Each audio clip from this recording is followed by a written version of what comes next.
Shalom Bapak Ibu saudara yang dirahmati oleh kasih karunia Kristus Yesus.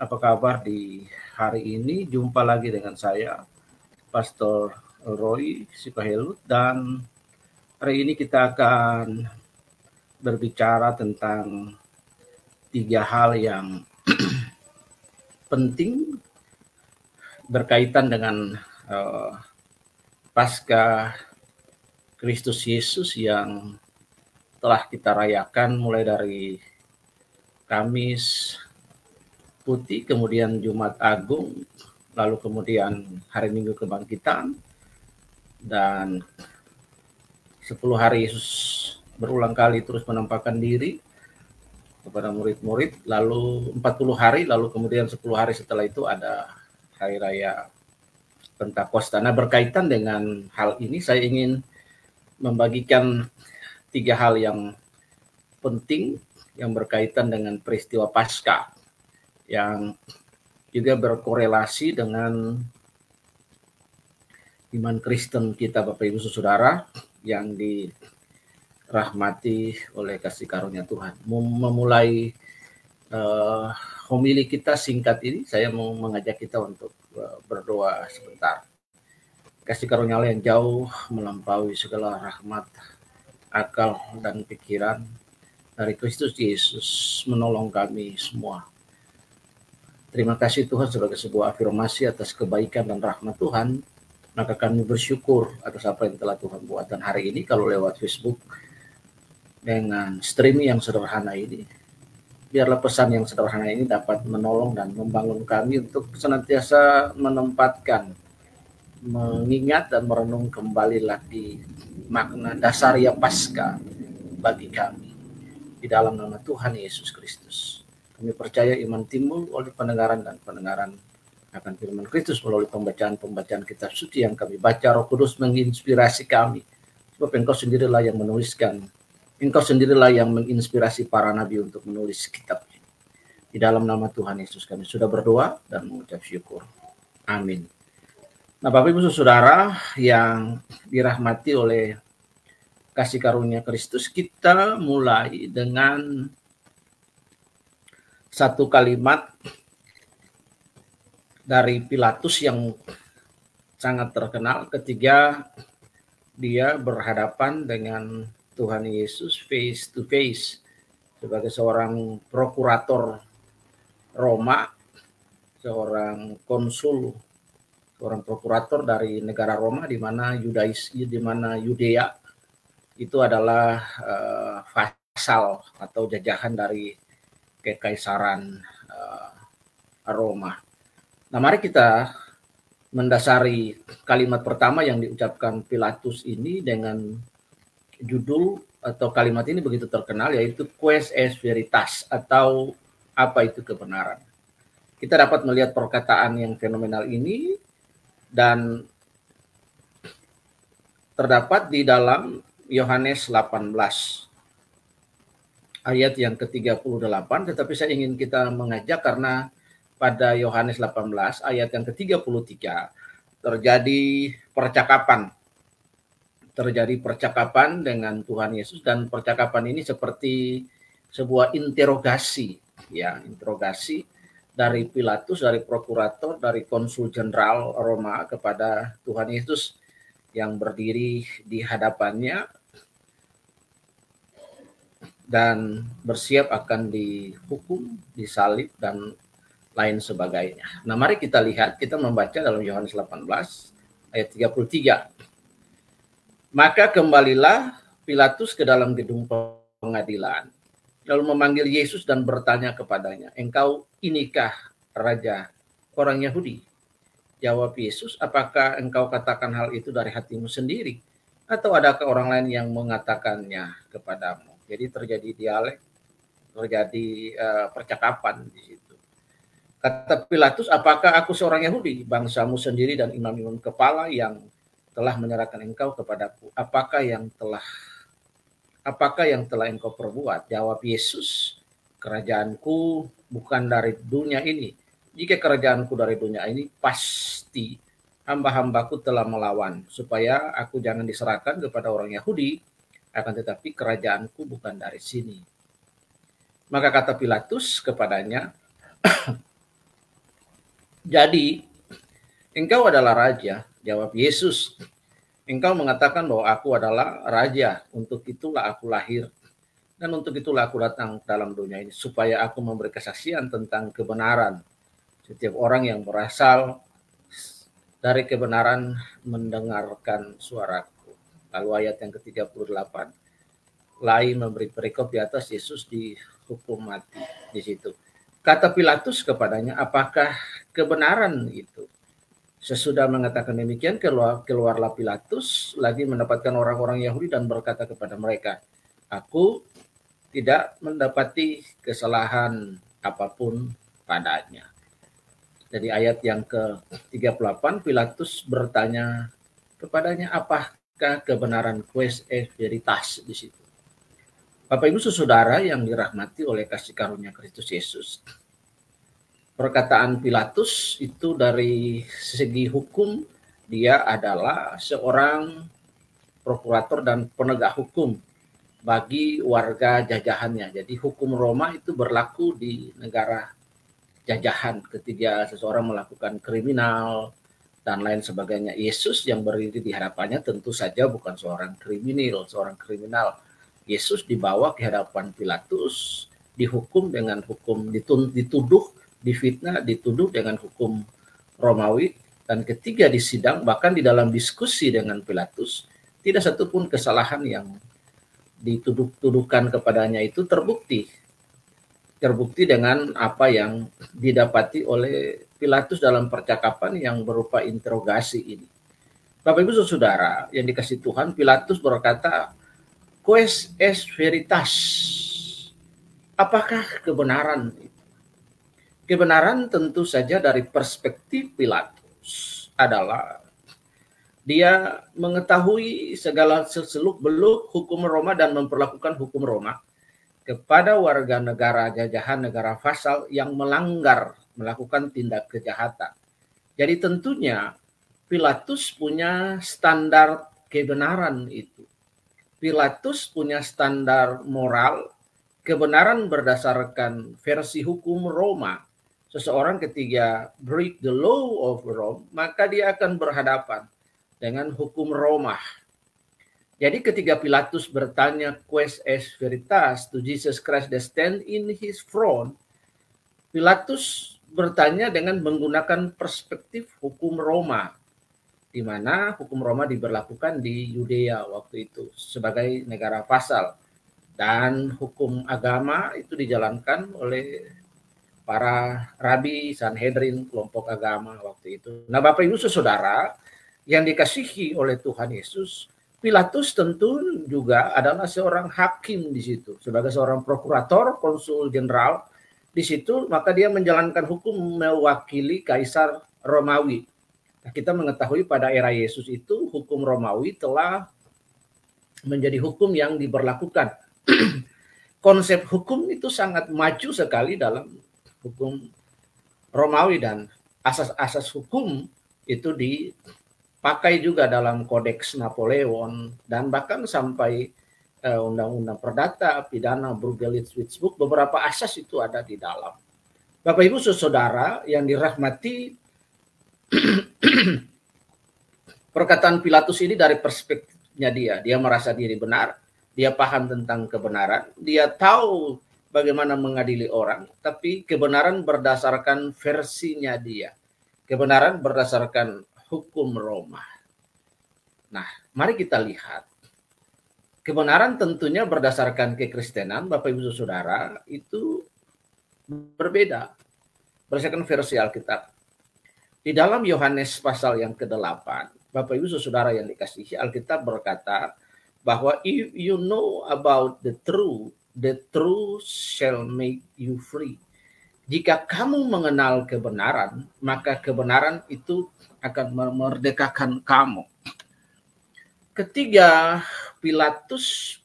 Yesus berdiri di hadapan Pilatus, maka Pilatus mengajukan sebuah pertanyaan Pertanyaan yang informal. Pilatus bertanya kepada Yesus yang adalah manusia, yang adalah pribadi. Harusnya perkataan Pilatus itu berbunyi seperti ini, bahwa siapakah itu kebenaran? Tetapi Pilatus berkata, apa itu kebenaran? Karena bagi Pilatus kebenaran itu adalah kebenaran miliknya dia, kebenaran berdasarkan perspektifnya dia, kebenaran berdasarkan undang-undang negara Roma. Kalau sehingga ketika Pilatus berkata kepada Yesus, dia tidak menganggap Yesus sebagai kebenaran. Karena perkataannya itu, apakah itu kebenaran? Yang berdiri di depan Pilatus itu adalah manusia, pribadi. Tetapi Pilatus mengajukan pertanyaan yang informal. Jadi harusnya ketika Pilatus bertanya begitu, itu kata benda, Bapak Ibu. Jadi Pilatus bertanya, apakah itu kebenaran? Ya, harusnya ketika Pilatus berkata, siapa itu kebenaran? Maka Yesus pun akan menjawab, sebab di dalam Yohanes 14 ayat yang ke-6, aku adalah jalan, kebenaran, dan kehidupan. Bapak Ibu saudara yang dikasihi oleh Tuhan, kekristenan berbeda dengan kepercayaan yang lain, agama yang lain. Karena kekristenan itu menjadikan Tuhan Yesus Kristus sebagai ultimate prime, sebagai sang prime, sang tunggal yang utama, tidak tergantikan, yang dasariah sebagai sumber kebenaran. Yesus sendiri berkata dia adalah jalan, kebenaran, dan hidup. Dan juga Yesus berkata sendiri bahwa jika engkau berjumpa dengan sang kebenaran, yaitu pribadi Yesus, maka engkau akan dimerdekakan. Kata dimerdekakan itu artinya set captive from the dominion of Satan. Jadi Bapak Ibu yang dikasihi oleh Tuhan Yesus, bagi kekristenan, pribadi Tuhan Yesus adalah sang kebenaran. Jadi di dalam kekristenan ini kita dapat berelasi dengan sang kebenaran, dapat berkomunikasi dengan sang kebenaran, dapat berelasi, dapat berintimasi worship dengan sang kebenaran. Sang kebenaran itu adalah pribadi Yesus sendiri. Dan setiap orang yang ingin menjumpai kebenaran dan berjumpa dengan kebenaran yang adalah the personality of Jesus Christ, itu pasti dimerdekakan. Bapak Ibu Saudara, pasti diselamatkan, pasti dimerdekakan, pasti dipulihkan, pasti disembuhkan.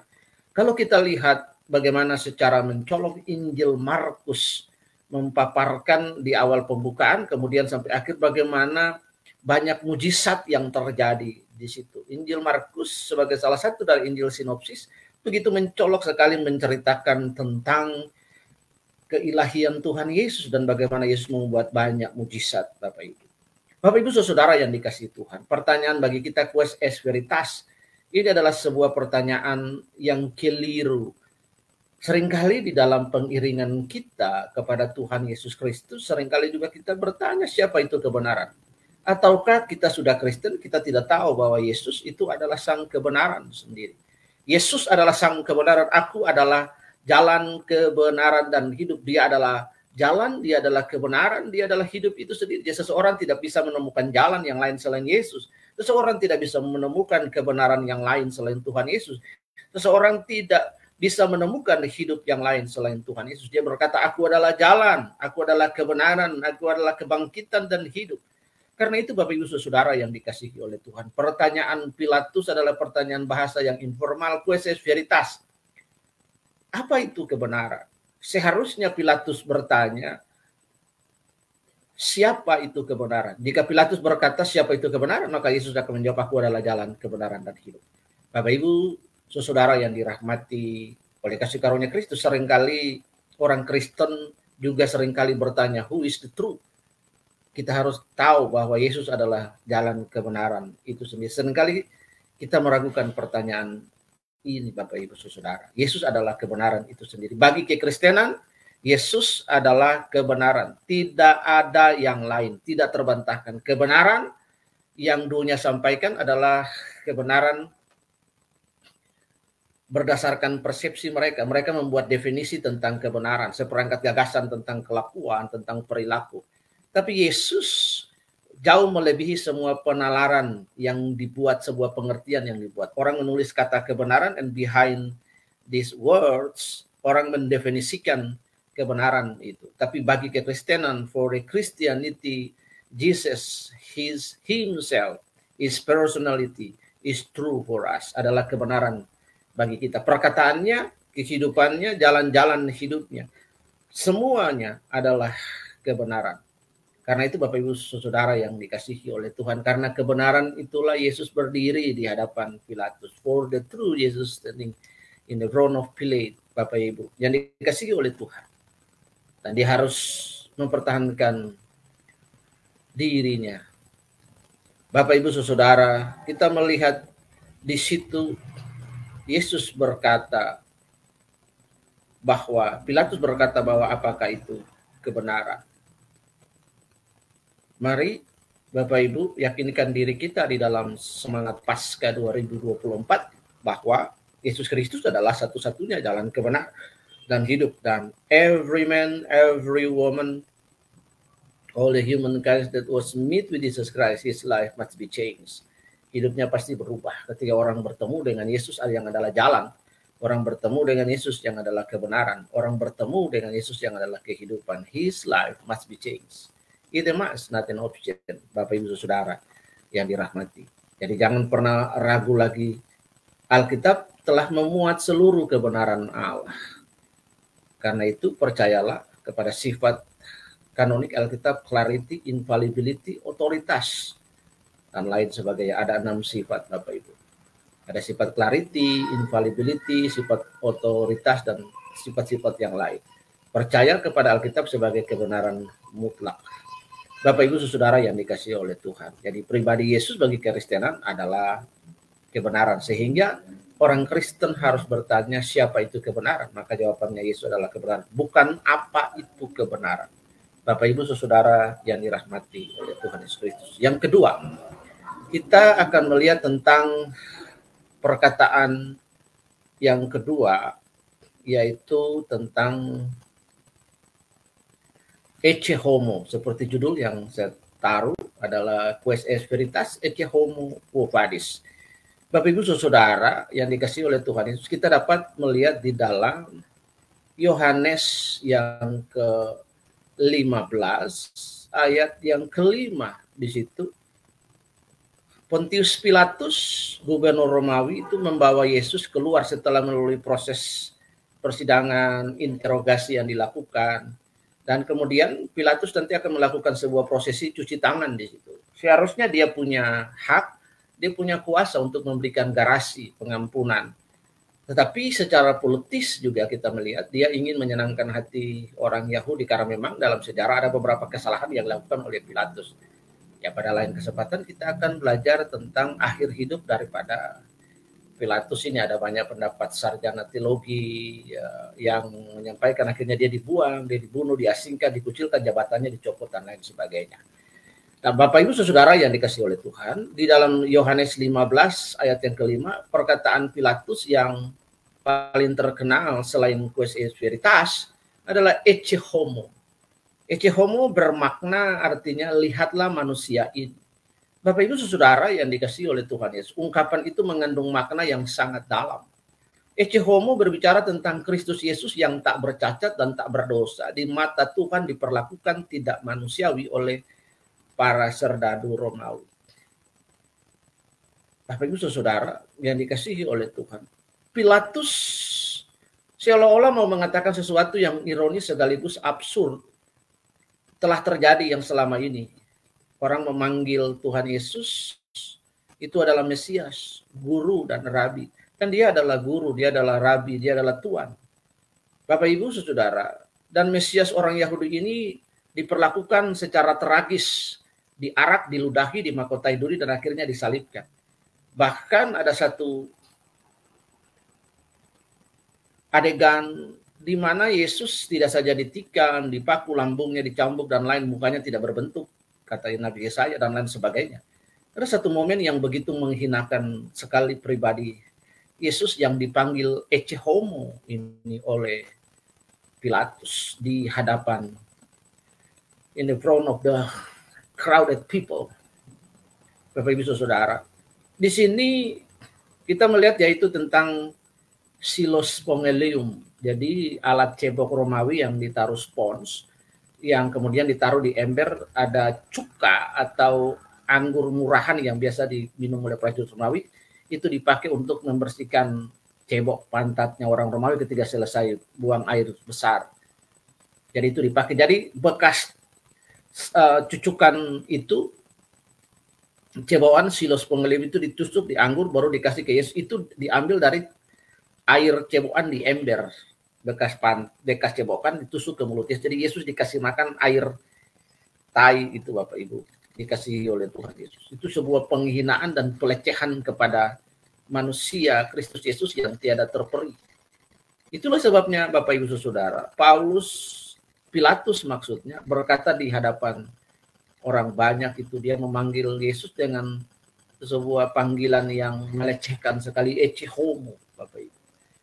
Kita tentu tahu bahwa Kristus adalah manusia sejati dan juga adalah Allah.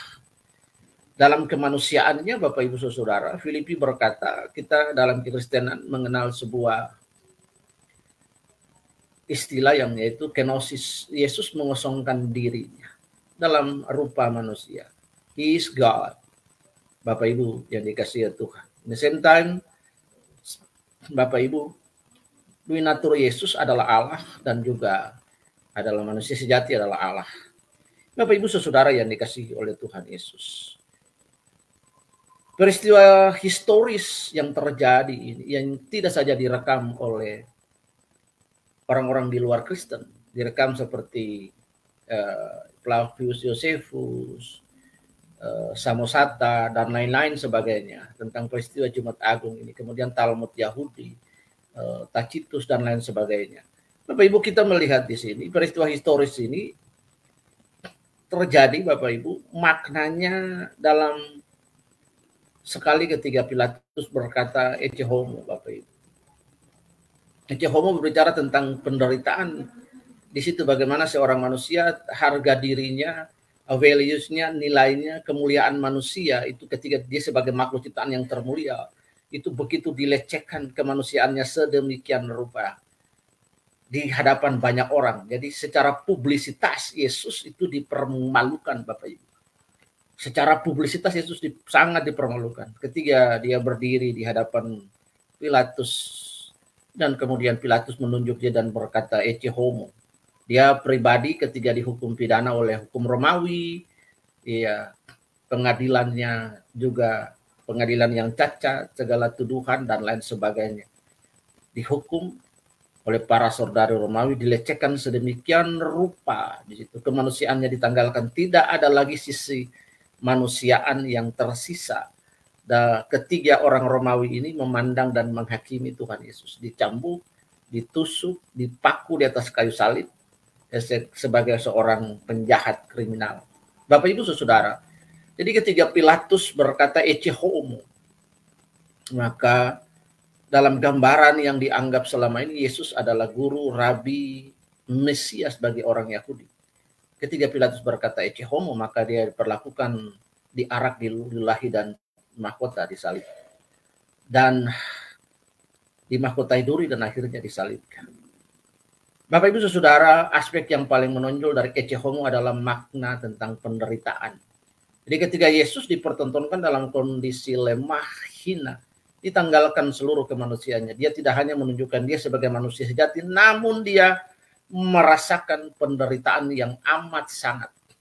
Yesus mengalami sebuah peristiwa juga yang disebut hematrohidosis, Bapak Ibu. Dan ini hanya bisa dialami oleh Kristus Yesus. Manusia lain yang mengalami hematrohidosis akan mengalami kematian, Bapak Ibu Saudara. Bayangkan secara psikologis, kejiwaan dan lain, Yesus dapat menanggung semua itu dan penderitaan yang tidak pernah dapat ditanggung oleh siapapun. Bapak Ibu Saudara yang dikasihi oleh Tuhan, dia merasakan penderitaan yang dialami oleh manusia amat sangat. Dia menanggung seluruh dosa manusia dengan rela menderita atas kayu salib. Jadi ecce homo mengajarkan kepada kita untuk memandang, melihat dengan belas kasih dan pengampunan. Dalam doa Bapa kami, ketika Yesus mengajar, dia berdoa, Bapa kami yang di surga, dikuduskan namamu. Datanglah kerajaanmu, jadilah kehendak-Mu. Berikanlah kami pada hari ini makanan kami yang secukupnya, dan ampunilah kesalahan kami seperti kami juga mengampuni. Jadi ketika Yesus mengajar tentang pengampunan, pada bagian dalam doa Bapa kami, pada bagian lain dia mengajarkan tentang mengampuni 70 kali 7. Maka di dalam momen ecce homo itu Yesus juga tentang pengampunan, Bapak Ibu. Tentang kasih di situ. Sekalipun diperlakukan tidak adil, dilecehkan, dihina, derajat kemanusiaan, dignity, kehormatan manusia itu. Bapak Ibu, dalam momen ecce homo ini, Bapak Ibu, tidak ada lagi sosok agung yang sempurna, tetapi sosok yang merangkul semua kelemahan, penderitaan dan beban yang dialami oleh manusia. Ketika Pilatus berkata ecce homo, ini juga berbicara tentang harga diri, Bapak Ibu Saudara, yang dikasih oleh Tuhan. Di dalam budaya sosial kehidupan sosiologi sosial di Indonesia, secara antropologi, Bapak Ibu, saya mengambil 2 contoh yang sederhana dari kehidupan saudara kita di Nusantara tentang bagaimana pentingnya harga diri. Ada 3, dan yang paling menonjol 3 ini yang di tanah air kita lihat di bangsa kita. Yang pertama adalah suku Nias. Harga diri mereka itu begitu tinggi, lebih baik mati berkalang nyawa atau lebih baik mati ketika harga diri itu diinjak-injak. Nah, ini dikenal Indonesia, dikenal istilah sirih, pacen asirih. Nah, di Makassar juga harga diri itu begitu penting, bahkan harus dibayar dengan nyawa. Di Madura juga sampai orang carok, harga diri begitu penting. Bayangkan saja Bapak Ibu Saudara, kalau di dalam rangkaian keselamatan ini saya membayangkan bagaimana ketika seseorang berdiri dan keluarga saudaranya melihat orang dilecehkan, kemanusiaannya dilecehkan, ecce homo begitu sekali merendahkan derajat manusia. Ini pasti terjadi penumpahan darah dan lain sebagainya. Tetapi ecce homo ini menggambarkan kepada kita tentang bagaimana Yesus mengosongkan dirinya dan mengambil rupa seorang hamba dan menjadi sama seperti manusia. Bapak Ibu Saudara, kita dapat membacanya dalam Filipi pasal 2. Bagaimana Kristus mengosongkan dirinya. Ini penting bagi kita. Karena itu mari dalam momen Natal kita belajar juga untuk mengosongkan diri kita. Ego, kemarahan, dan hal-hal lain. Kita tidak pernah akan bisa disalibkan seperti Tuhan Yesus. Tidak ada manusia yang pantas untuk menggantikan dosa manusia lain selain Tuhan Yesus. Dari dalam momen ecce homo ini, di sini ada pengorbanan, Bapak Ibu, ada kasih di situ. Bapak Ibu Saudara yang dirahmati oleh kasih karunia Kristus. Jadi momen ecce homo ini ada pengorbanan, ada pengampunan di situ. Ada kasih dan keadilan bertemu di situ. Ketika manusia dilecehkan. Karena itu ketika seseorang dilecehkan. Pernah saya dipermalukan di Facebook. Dalam sebuah debat diskusi, saya berkata bahwa saya memang sudah hina. Jadi ketika saya dihina, saya tidak merasa terhina. Itulah sebagai tanggapan bagaimana seseorang mengalami peristiwa ecce homo. Ecce homo ini juga berkaitan dengan kenosis. Bagaimana Kristus mengosongkan dirinya. He is a God. Tapi dia mengosongkan dirinya dalam rupa manusia. Dia tidak memilih untuk revenge, membalas Bapak Ibu yang dikasihi Tuhan. Itulah bagaimana kita mengalami quas est veritas ecce homo. Yang ketiga Bapak Ibu Saudara yang dikasihi oleh Tuhan Yesus, yaitu quo vadis. Dalam sebuah catatan yang bukan kanonik, tapi ini kisah ini juga adalah kisah gereja yang diceritakan di kitab-kitab apokrifa. Tetapi ini menjadi sebuah pelajaran bagi kita, Bapak Ibu Saudara yang dikasihi oleh Tuhan. Ketika orang Roma menyiksa orang-orang Kristen di bawah Kaisar Nero, membakar pemukiman dan membakar kota Roma untuk kepentingannya dia mendirikan istana, bangunan. Orang-orang Kristen dijadikan tertuduh, disiksa, dikejar, dibunuh. Bapak Ibu, lalu jemaat Kristen yang di Roma itu mendorong Petrus untuk lari keluar. Petrus setuju. Petrus lari keluar dari kota Roma.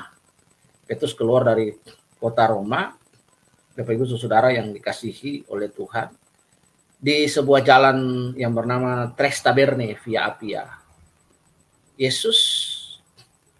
Petrus bertemu dengan sosok seorang pendeta.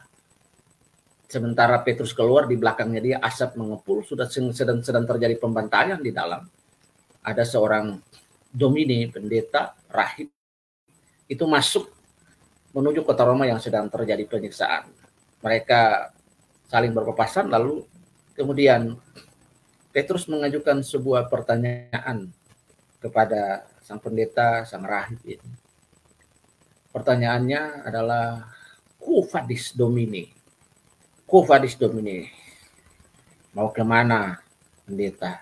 Mau kemana Tuhan? Kemudian Theophani Yesus Kristus ini berkata, Eo Romam crucifigi. Eo Romam crucifigi. Saya akan kembali ke Roma untuk disalib. Dalam sekejap, Theophani penampakan Yesus, orang domine itu berubah menjadi Tuhan. Tuhan Yesus yang dia kenal. Rahib tadi itu berubah menjadi Tuhan Yesus yang Theophani yang dia kenal, yang dia ketahui. Dengan sekejap kemudian Petrus terkesima dan kemudian dia menangis sejadi-jadinya. Kemudian dia mengingat bagaimana pemanggilannya. Yesus memanggil dia. Dan ada sebuah nubuatan tentang Yesus bahwa pada saatnya di mana Petrus tidak bisa menolak ketika orang membawa dia. Jadi Petrus akhirnya masuk kembali ke kota Roma dan disalibkan kepala ke bawah dan kaki ke atas. Jadi Bapak Ibu Saudara yang dirahmati oleh Tuhan, 3 kalimat penting dalam momentum Paskah ini, quis est veritas. Ketika Pilatus berkata siapa itu kebenaran, Pilatus berkata karena Pilatus mengandalkan kebenaran diri sendiri dan hukum versi Roma. Kita tidak boleh mengandalkan kebenaran diri kita sendiri. Yesus adalah puncak dari seluruh kebenaran Kristen. Kebenaran di mana kita dapat berelasi dengan kebenaran itu. Dan setiap pribadi yang berjumpa dengan kebenaran itu dalam Yohanes pasal 8 ayat 30. If you know about the truth shall make you free. Yohanes 14 ayat yang ke-6 berkata bahwa Yesus adalah jalan. Yesus adalah kebenaran, dan Yesus adalah hidup. Jadi Yesus adalah jalan kehidupan, Yesus adalah kebenaran, dan Yesus adalah hidup itu sendiri. Tidak ada di luar siapapun. Sebab di muka bumi, di kolong langit tidak ada nama lain yang olehnya manusia diselamatkan. Kisah 4 ayat 12. Dan kemudian ecce homo. Ketiga, Pilatus berkata ecce homo. Pilatus sementara merendahkan manusia Yesus di situ. Yang dipanggil sebagai Tuhan, sebagai guru, sebagai rabi.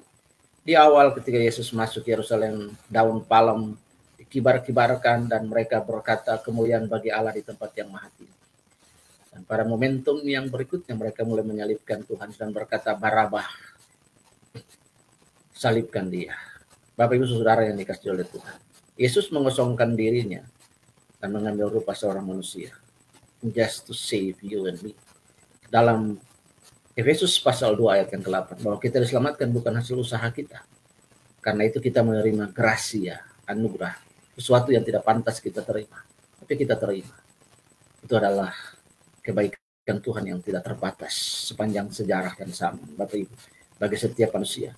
Dan pribadi-pribadi yang berjumpa dengan Tuhan itu pasti mengalami perubahan dan pertobatan. Karena tidak ada keselamatan di luar siapapun, hanya dalam Yesus. Yang berikut adalah quo vadis. Pertanyaan Paskah tahun ini bagi kita adalah quo vadis, kemana kita akan pergi? Tentunya semua kita yang sedang tinggal di bumi sedang mengerjakan pekerjaan-pekerjaan baik. Kita bekerja dengan baik, berumah tangga dengan baik, menjadi umat Kristen yang baik, dapat melebarkan pekerjaan-pekerjaan Kristus dimanapun kita berada. Dan kemudian suatu saat kita akan pulang ke rumah Bapa. Itu adalah panggilan kita untuk hidup bersamanya. Kristuslah pengharapan eskatologi kita. Tuhan Yesus memberkati kita, selamat mempersiapkan diri untuk menerima Pentakosta, Bapak Ibu. Hari Raya Yesus, the ascension Jesus Christ to heaven, dan kemudian prepare our own self untuk Hari Raya Pentakosta. Momentum ini menjadi sebuah rangkaian peristiwa ilahi bagi setiap kita. Sehingga kita tidak lagi berkata quis est veritas, ecce homo, quo vadis. Tapi kita berkata Yesus adalah kebenaran. Kita berkata bahwa Kristus adalah manusia sejati yang menyelamatkan saya. Dan kita berkata bahwa aku mengarahkan hati dan pikiranku kepada Tuhan Yesus dengan mengerjakan pekerjaan Bapa di bumi. Dan ketika aku pulang nanti aku bersama-sama dengan Dia. Tuhan Yesus memberkati kita. Soli Deo Gloria Coram Deo. Mari tunduk kepala dan kita berdoa. Kasih karunia Allah yang jauh melampaui segala roh, hikmat, akal, dan pikiran. Menuntun kami supaya kami selalu berkata bahwa Yesus adalah jalan kebenaran. Yesus adalah kebenaran, itu tidak ada kebenaran lain. Yesus adalah pribadi kebenaran di mana kita dapat berrelasi dengan pribadi yang adalah sang kebenaran. Yesus adalah manusia sejati dan Dia juga Allah sejati yang datang untuk menyelamatkan kita karena begitu besar kasih Allah akan dunia ini sehingga proses inkarnasi itu terjadi. Yesus hadir dalam rupa daging untuk menyelamatkan kita dan kita akan pergi kepada rumah Bapa. Selama kita menumpang di bumi sebagai perantau dan pendatang, kita menyelesaikan pekerjaan-pekerjaan Bapa selama hari masih siang. Menyatakan kasih, pengampunan, dan keadilan. Di dalam nama Tuhan Yesus Kristus, kami sudah berdoa dan mengucap syukur. Haleluya. Allah menghadapkan wajah kepada kami. Menyinari kami dengan wajah, memberikan kami damai sejahtera yang jauh melampaui seluruh akal dan pikiran. Supaya kami tidak cemas, tidak khawatir, tidak stres, tapi terus untuk berpegang dan percaya kepada perkataan-perkataan Allah yang memberi hidup. Di dalam nama Tuhan Yesus Kristus kami sudah berdoa dan terima berkat ini. Haleluya. Amin. Selamat menjadi berkat Bapak Ibu Saudara yang dirahmati oleh kasih karunia Kristus. Tuhan Yesus memberkati kita semua. Shalom.